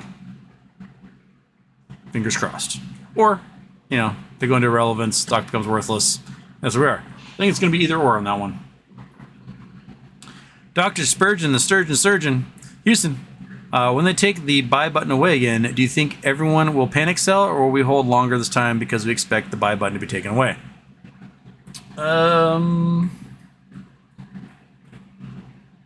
I think the newbies will sell. Everyone else will just go, first time kid, and they'll hold. 64, tired of all these live action remakes, Musk versus Zuck, just the Cartman versus Wendy. Cartman even tries using his mom to get out of the fight at one point, just like Elon. Maxed out. Hello, my name is Houston Wade, and I'm a fecket. Oh, cool. Guess we'll just hide user on that channel. Says 54 MTG is out of the Freedom Caucus. It's true, she got kicked out of the Freedom Caucus today. I'm not sure what reason. It seemed like maybe she wasn't... I don't know. Her and Boebert have been fighting. Maybe Boebert is just better at politics than she is and got her kicked out.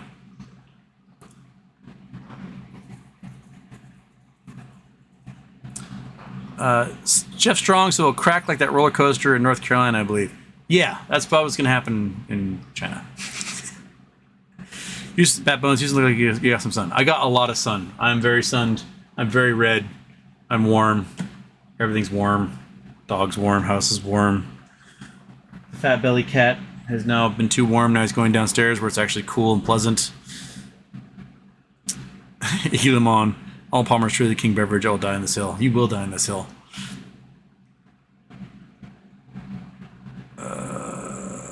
How's it reset that much? Jesus Christ. Okay. I did that. Got there. Did that one. Climbed there. Clicked on that. Went through that. Talked to those ones. Surgeon maxed out. He's gone. Talking about Sun. Arnold Palmer. There you go. Sturgeon. Summer drink is mojito, preferably a pitcher. Well, I'm square, so I wouldn't know. You get them on such pain, you have to muddle the mint. That's true. It does involve work. Anyway, today, Hughes Tool Company baseball team played along Gulf Coast, played games in Southwest United States. We're a AAA team today. I believe they are the Aviators. Oh, this is your great grandpa or something who you had the bat from? Was it bat? Last show. It was like a week ago. Yeah, I think it was something. I think that was something that was like totally something that should be in Cooperstown. Says 54, I'll die on this hill, but if Taylor Swift ever runs for president, she will win in a landslide. Don't at me. I can already see the slogans being quotes for music. Y'all have been warned. Swift 2044. Oh, I think Taylor Swift could, at this point, could get the vote of every woman under the age of 30 for sure.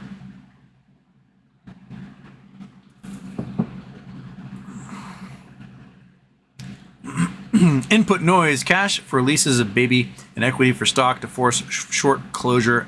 Teddy. Sure. Yogi.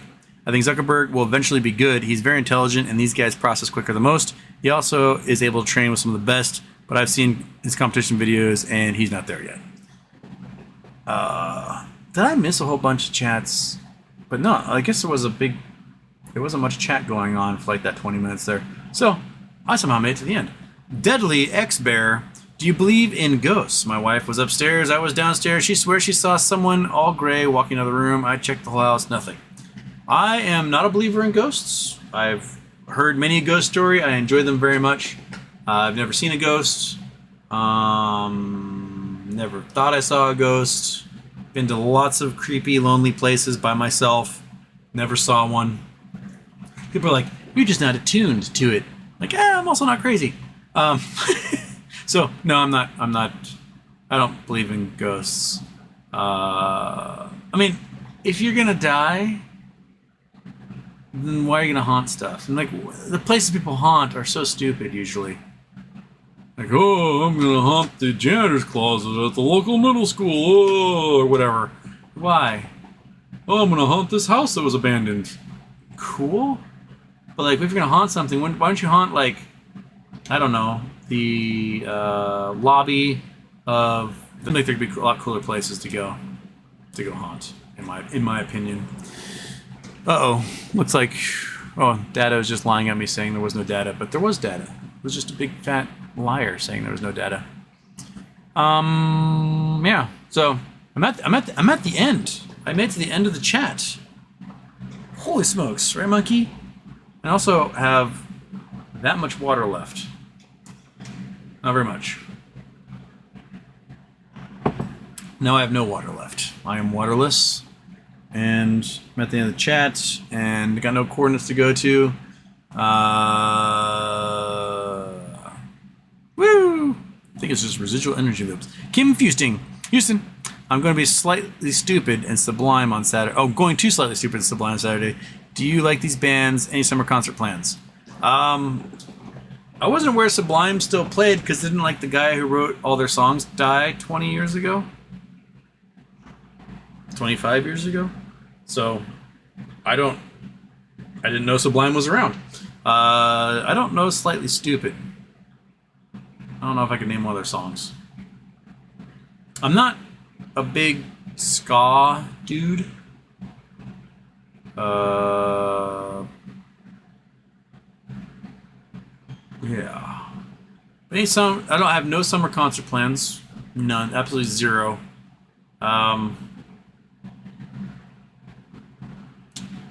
If Death Clock goes on tour, I'll get tickets for that. But man, I'm boring. I have no plans for anything at the moment. Monkey Butt, they're doing concerts today, right now, at the whole concert series going on here at the Battle Point Park, and I'm not there. I should be doing something with my life, but no. I go and pull blackberries, and then get heat stroke, and that's basically what I do. Fearham's AMC, they made a new band without him. That seems kind of weird. It's like Creedence Clearwater revisited without John Fogerty. Like, you know, I can understand Pink Floyd touring without Roger Waters, because let's face it,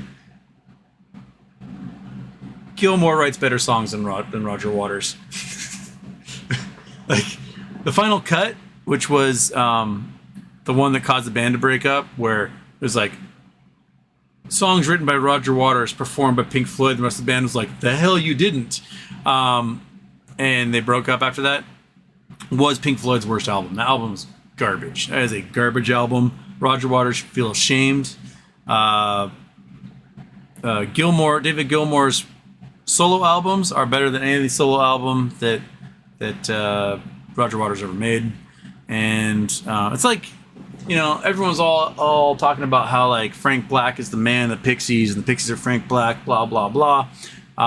When Kim Deal makes the Breeders, and they're amazing, and the Amps, which are amazing, and Frank Black makes some solo albums, they're all garbage. There's always somebody in there who's not getting the recognition they deserve, who is, I think, a better musician than people give him credit for. Yeah. Peachy Sunday, Houston, somewhere. All right, this will be the last thing we do. Last thing we do today, because I am really warm. I need to go cool off.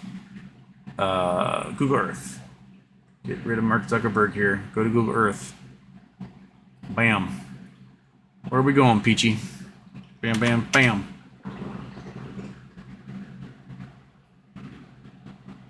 Going to over Germany. You might see where we landed. We are at. Oh, this is the big Jesus in Poland. This is Christ the King statue is the second largest Jesus in the world. And there used to be a cell phone antenna in its crown. I learned from the Grand Tour that they took the cell phone tower out because too many people were using the signal to download pornography. So there's a rainbow. Look at that. So yes. The Grand Tour's latest adventure, they do a road trip through Eastern Europe, and they stop here, and it's funny. It's just, those guys are always funny. So yeah, Powell and those all got the beautiful rainbow, the cell tower Jesus, and there's a little restaurant there. Look at that. Seems like a good time of night. Nice, lovely day. Not a very large crowd. Is there a motel? Is that a motel being built for Jesus there? Moot Poolin, can you please explain the $840 million tax assets that will be won by the bidder after purchasing Bye Bye Baby rights in auction? I don't quite know that one. I know that if a particular someone were to purchase them by, say, forgiving a whole bunch of debt for Bed Bath & Beyond, they could take a gigantic tax write-off. Is that what you mean? So, like, if, say, an ICANN, 6th Street, was say, hey, you know, we'll take Bye Bye Baby, and we'll forgive your debt for it. They can take a $1.5 billion tax write-off and get Bye Bye Baby out of it at the same time. Is that what you mean? Outside of that, I don't know. I'll have to read up on that. Monkey Butt, you good? I'm good. I'm very warm. My eyes started twitching because I'm so, like, overheated right now. So I'm gonna bid everybody adieu. And I'll catch you guys. We'll do a show tomorrow at some point tomorrow. My guess is we'll do an after dark show. It's so warm in the daytime. I need to let this place cool off a little bit. So see you guys nighttime tomorrow. And, get jiggy with it.